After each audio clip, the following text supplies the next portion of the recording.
try to do whatever it takes each possession. Try to be the best version of me on both ends each possession. Easier said than done, but I just try to focus on that. We obviously know your resume, but what's it just been like shouldering that load? I mean, just given the team situation and stuff, training. I just feel like I just got to do what's required at this point. It's going to be some games that we got a great team game going where we can beat teams with the flow of our offense, from moving our bodies, moving the ball. There's going to be some games where I got to go get buckets. And tonight we were down early, we were down big, and I just tried to be aggressive to go get a bucket.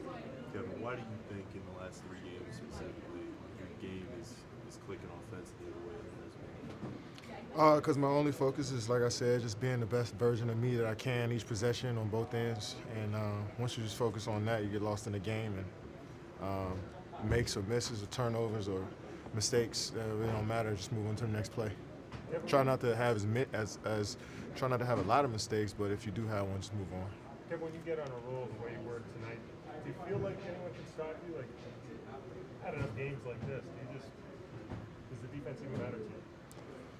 Oh yeah, it does actually. They got great defenders. Kawhi is tough because I like to dance with the ball a bit. You can't do that with him because he just got his hand right in that dribbling lane, and his hands are so big and it's so quick that he can get the ball if you play around.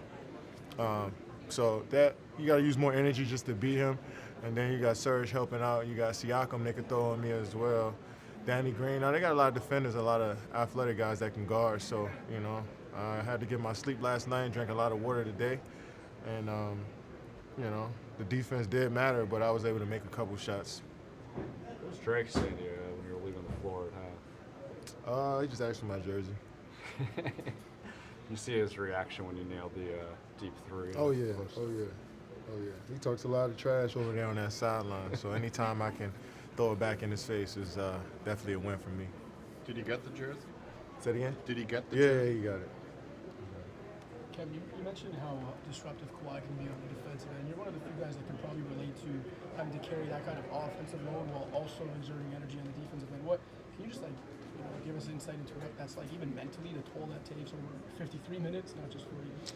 I think Kawhi is one of those guys that just loves to play, and he feel like that's just his job, is to go out there and play both ends at a high level.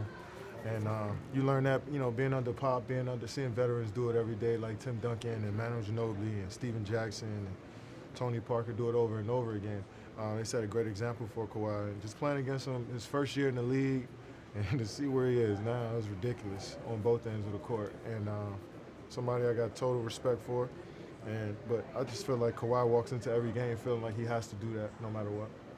Kevin, how do you describe the jolt that comes with getting Steph back on Saturday?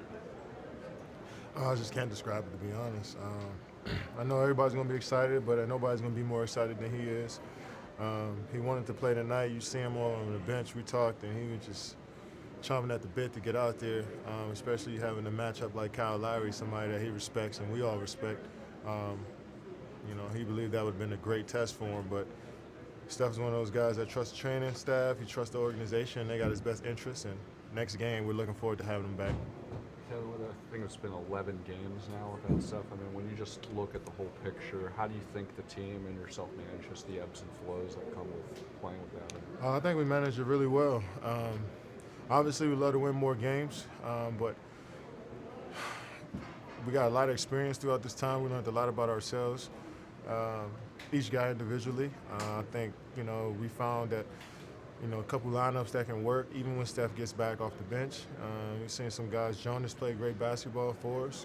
Clay created more off the dribble and pick and roll. So, I got to create more for the team off the pick and roll and the post. But we definitely like going back to our roles and what we do best on this team with a full team.